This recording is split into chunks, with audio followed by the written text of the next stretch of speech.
नमस्कार दोस्तों, स्वागत है आपका आज के एपिसोड में। जैसा कि आप देख सकते हैं कि आज का हमारा टॉपिक बेहद इंपॉर्टेंट है, क्योंकि गणतंत्र दिवस 2026 पर जो अतिथि आने वाले हैं उनकी घोषणा हो चुकी है।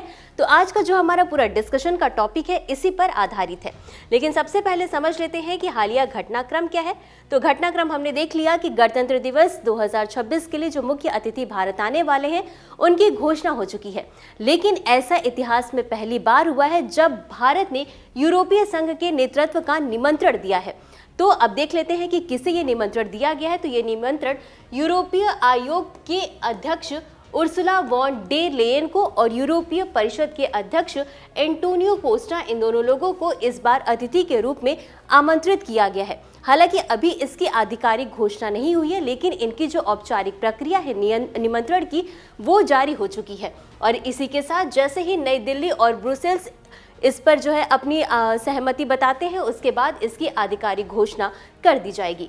हालांकि जब भी कोई दो देशों के बीच अतिथि आते जाते हैं तो इसका सीधा सा मतलब होता है दोनों देशों के बीच संबंधों को मजबूत करना, उनकी रणनीति, कूटनीति, आर्थिक और भू राजनीतिक हितों को बढ़ावा देना।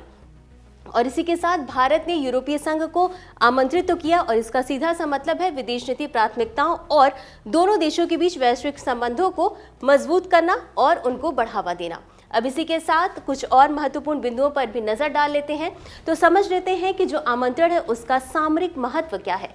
तो यूरोपीय संघ ने भारत के साथ द्विपक्षीय संबंधों को उच्च स्तर पर ले जाने के लिए रणनीतिक एजेंडे को मंजूरी दे दी है, जिसके तहत मुक्त व्यापार समझौता यानी FTA को अंतिम रूप देना तय किया गया है। इसी के साथ ही कुछ और क्षेत्रों पर भी ध्यान दिया जाएगा। वो कौन कौन से क्षेत्र हैं?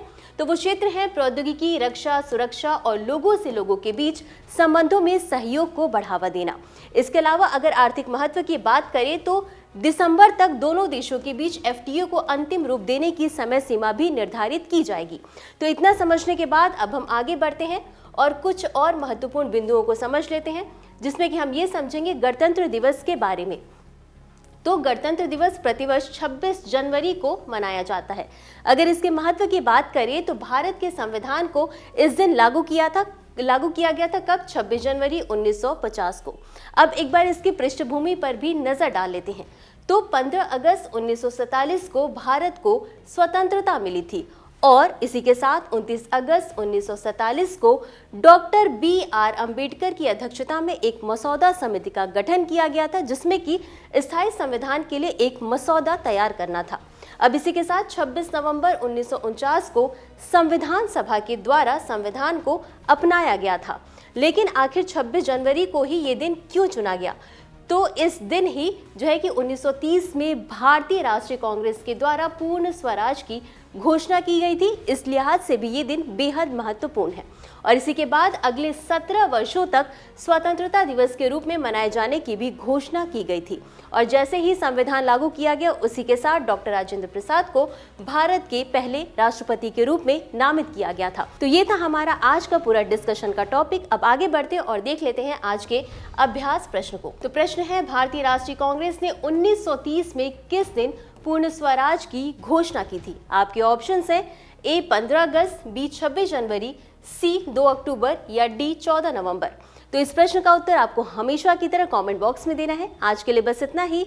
मिलते हैं अगले एपिसोड में इसी तरह कुछ अहम और जरूरी खबरों के साथ। तब तक के लिए धन्यवाद।